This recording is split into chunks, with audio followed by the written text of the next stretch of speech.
It's not often one hears of an Israeli member of parliament visiting Ramallah. The Labour Party's Gilad Kariv has done just that, meeting high-ranking officials from the Palestinian Authority and Fatah to discuss cooperation between Israel and the Palestinian Authority. Israeli media is reporting that the talks on Tuesday included cooperation on the security front and how to revive dialogue between Israeli politicians and the PA and formulate an alternative vision to the current, quote, creeping annexation.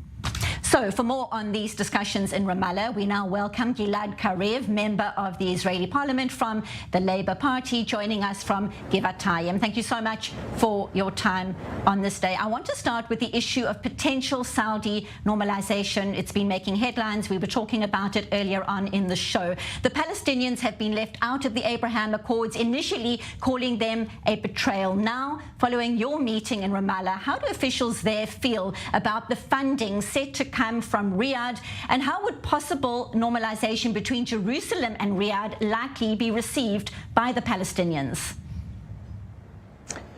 Well, it was quite clear that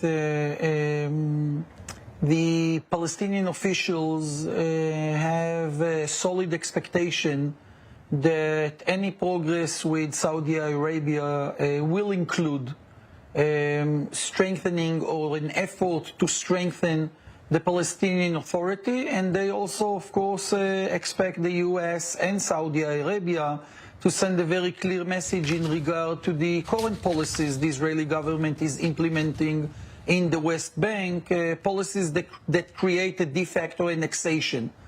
Now, it's important to say that they definitely identify a difference between the attitude of the Emirates and other Arab states that were involved with the Abraham Accord and the unique status that Saudi Arabia has in the Arab and Islamic world. How so? What is the difference in the attitude? Explain the difference in the attitude. No, I think it was mentioned by your reporter. Saudi Arabia has a unique status as the custodian of the holy places in its territory. It is one of the leading Islamic states in the world. They didn't join the Abraham Accord or the Abraham Accord agreement till now. And the people I met think that today it's their interests. It's the interest of the Palestinian Authority to make sure that they are not being left aside in this process. But it is important for me to say that, regardless to the question of a potential normalization with Saudi Arabia, this is a solid Israeli interest to strengthen the Palestinian Authority. And we need to do it regardless to our desire to expand the circles of the Abraham Accord agreements. And we need to understand, or we need to embrace a basic truth.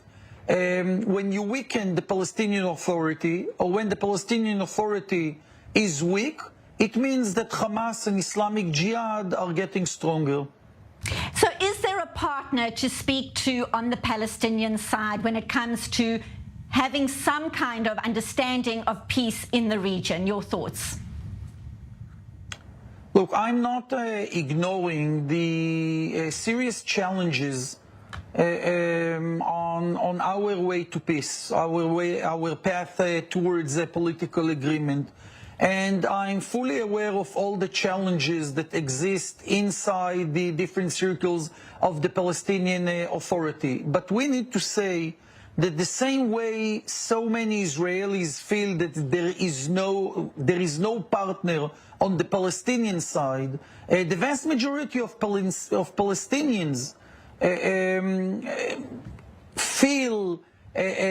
embrace the notion that there is no Israeli partner. And when you look at the policies of the current Israeli government, you can understand why they think there is no Israeli partner. So first we need to end this move towards de facto annexation, the expansion of the settlements, the different policies that Minister Smotrich is promoting in the West Bank. We need to stop it. Second, we need to resume the political negotiation. You know, if we're not talking with the leadership of the Palestinians, definitely there is no chance to move towards a more peaceful relations between us and the Palestinians. And the reason I went to Ramallah is it wasn't in order to negotiate a specific element. Right. It was in order to show that we need to sit and talk. And the fact that for the last 3 years, Jewish Israeli legislators are not meeting with Palestinian officials, this is a catastrophe. And we need to present an alternative to the wrong policies of the current government. We appreciate your insights. Certainly many obstacles along the way still to be overcome, but we appreciate you speaking to us right now. Gilad Kariv, member of the Israeli Parliament from the Labour Party, live from Givatayim. Thank you so much. And if you want more great content like that from I-24 News, just hit the subscribe button. It's as easy as that.